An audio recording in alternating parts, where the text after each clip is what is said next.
We're live. It says we're live. There you go.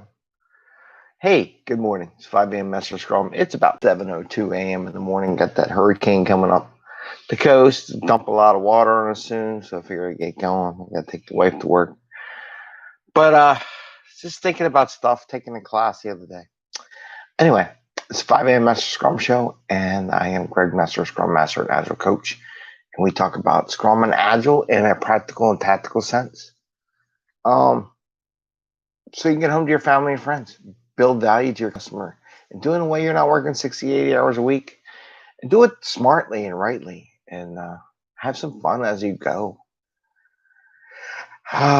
So today's Tuesday. Today's our 378th episode. I got to do some more reading, get some more material, get some more thoughts, because there ain't nothing on LinkedIn. It's just quiet. Everybody wants to think, let's take a class. How do you do a class? And we'll get some material out there just for people to learn some stuff, some new thoughts, new concepts. So I'm going to stretch a little mind today a little bit. And I could talk about what I'm going through in the office, which I really don't want to. Oh, my God. Transformation is a pain in the butt sometimes. I'll tell you that right now. Not everything's hunky-dory. I get people that always say, oh, this is that. I said, yeah, you haven't been in the corporate world yet, have you? A lot of corporate world says they're agile, and they're not. They try to be, but then they revert back. And I'm going to talk about two topics. If your corporate world, or your answer is always, well, let's hire more people. People, let's hire people. Then I would doubt the agileness of your company. Okay, so we're going to talk about that, hiring people and agile, and then later on I'll talk about measuring people. And then the other one I want to talk about, because I am taking a cohort activity for like 6 months, and something that dawned on me yesterday, because we really got intense and really thought about some stuff that's going on into the nuances of coaching. And my debate is the person an agile coach or a teacher of Scrum and Kanban? And there's a big difference, right? So I'm going to talk about those two things today. First one, about hiring people. If you're in a company and your company's first response is, oh, we need to get more stuff done, so let's hire more people. One, I sure the heck hope you're making a ton of freaking money. The companies that just say hire more people usually lose. Usually projects fail, aren't making as much return, and aren't very lean and very agile. Here's where I would say that. The answer to hire more people tells me you really don't know what your priority backlog is. I mean, if your company is going gangbusters and you're just skyrocketing and you need to hire more people because there's so much of a demand, that's one thing. If there ain't that demand and you're going to hire people, then you're going to fail. So what is the answer? The answer is being more agile, prioritizing your backlog, getting people to build faster, quicker, give them tools, have them work as a team, be more creative with the resources they got, be more effective with the money at hand. It's like being at home. Rich people, they get richer by not spending money, right? They find more creative and effective ways of using the money they got to grow their money. Same thing in Agile and Scrum. We as a business need to learn more effective ways and more creative ways to get work done without having to hire 50 million testers to do manual testing of work, to hire more developers to put some simple lines of code in. Because in the end, you're going to pay for it, right? Here's what's going to happen. And we talked about this on multiple shows. One, people are going to fall over top each other. They're going to make so much code. They're not going to know what's going on. They're not going to have any insight into how the code's laid out. You're going to spend more time trying to figure out where that little piece of code went than you are actually getting real new code done. So all your inefficiencies are going to start coming out. Trying to pay attention to more hires does not work. I remember I had a electrical engineering manager, one of the places I worked years ago. He had 50 people underneath him. All he became was a glorified at time and attendance person. But he was super smart, getting paid the big bucks. So how is that value add, right? They should have had more supervisors, what they do. And the idea is that supervisor or manager helps provide information, lessons learned, tools, guidance, all that kind of stuff to the staff. As you keep hiring more staff, it's harder and harder to get that value out of those senior people into the crew because there's just too many of them. It can't be done. Physically, it can't be done. The communications break down. People don't know who are. They lose familiarity. They lose the ability to know how to talk to each other, that they get things done. It just happens. You want smaller units, smaller teams to accomplish stuff, right? But if the answer is to hire, it just your expenses are gonna go up for the return goes down, right? It doesn't grow like, oh, let's double the number of people. Your revenue does not double, right? So just be careful when you're working for an organization who's saying the answer is hire more people. It's not Agile. Agile, again, is finding new ways of doing business, prioritizing work for the best values so the people you have on staff. Let's work on the stuff that's going to bring the most revenue to the company. Let's not just work on any willy-nilly stuff, right? Be more efficient, more automated. Let's get some automation in here. Maybe hire some people to create some automation. Okay. But that's for the long run, then you could do. The other thing is you got to lay all these people off when the stuff's not going to work.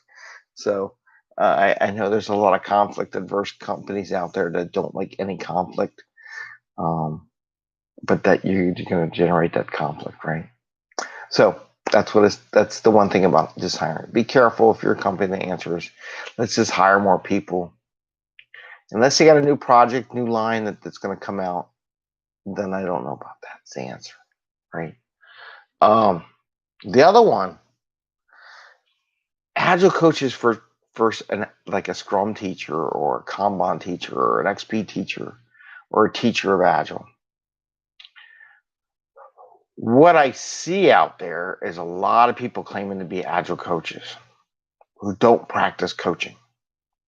There's a lot to coaching out there that's available. 3 years ago, I took one of my IC Agile coaching classes. And I'll be honest with you, how you incorporate that coaching into what you do is a tricky thing to do. And how you set up your coaching.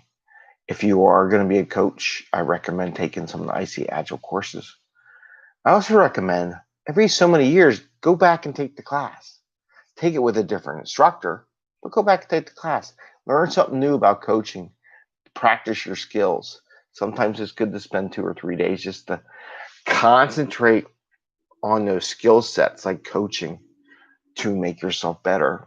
One thing I realize as I'm taking this is, how do I make the coaching more of a daily activity so it just get better, just like in Scrum and Agile where we do daily Scrum. The more times we do it, it just becomes second nature. How do you take that coaching activity and becomes second nature? But maybe we drifted off a little bit from the topic. Difference between coaching and teaching.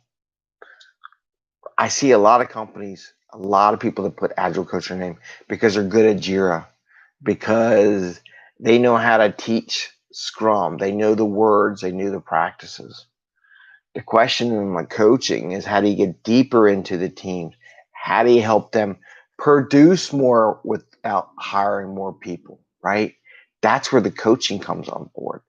The coaching comes on board on helping the teams get there. There are going to be battles where the teams don't want to listen. There's going to be battles when the managers don't understand.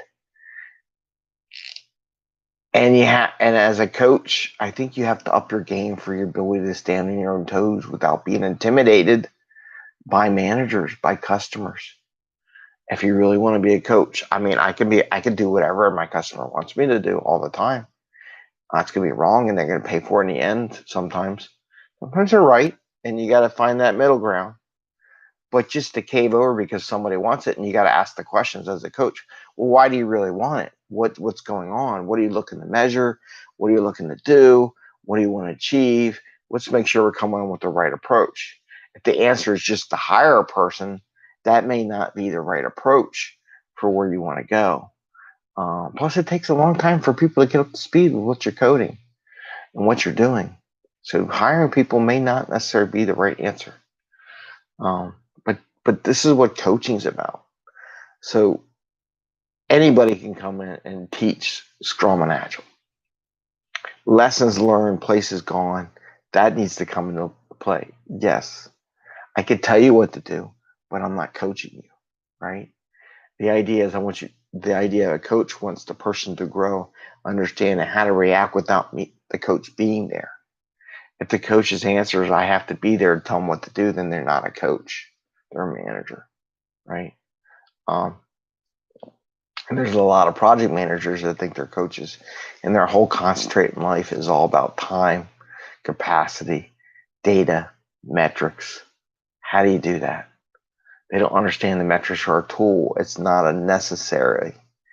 And I'm going to give one example. There is a video out there. It's like a 7-minute on Scrum.